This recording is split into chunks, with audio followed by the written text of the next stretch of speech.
Good morning, ang sabi ni Chibi.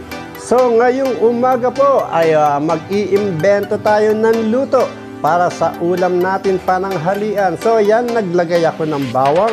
Wala po siyang mantika, di po ba? Obo, inilagay ko ang pork chop sa ibabaw ng bawang. Walang mantika yan. Ano kayang luto ito? Pwede niyong hulaan kung anong luto ang gagawin ko.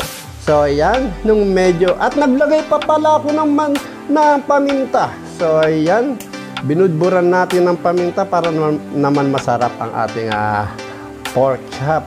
Apoy, naglagay pa ng silver swan soy sauce. Ano kayang luto ito? Masasarapan kaya ang mga bata nito? So, ayan, binaligtad po natin dahil medyo nagbabrown na yung kabilang part niya.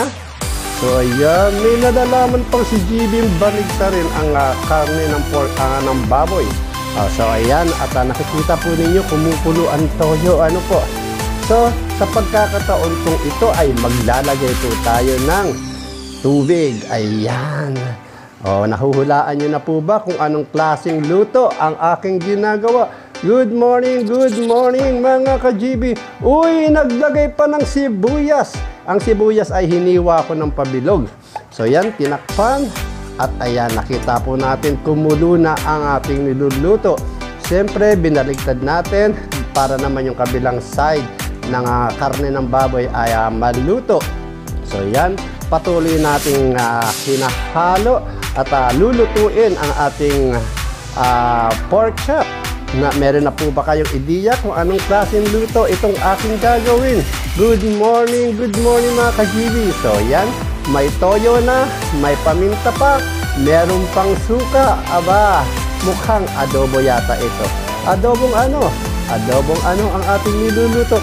Ayun, at siyempre ang walang kamatayang magic sarap. Nilagyan po natin para naman po mas luminamnam at mas sumarap ang ating niluluto. So ayan, kulong-kulo na po ang ating nilulutong pork chop. Abay, naglagay pa na sitaw. Mukhang kari-kari yata ito. Kari-karing may toyo. Ayan, pork chop at sitaw. May toyo, may suka. May toyo ka ba? Ako po, wala po akong toyo. Pero meron kaming toyong nakakabit tuloy. So ayan, tinakpan po natin na medyo naman maluto ang sitaw natin. So ayun na, umusok-usok na. So ito po ay adobong. So mapapansin po ninyo na medyo menos gastos ang ginawa ko dito. Ang karne ng baboy ay sa mga bata, sa akin na po ang gulay.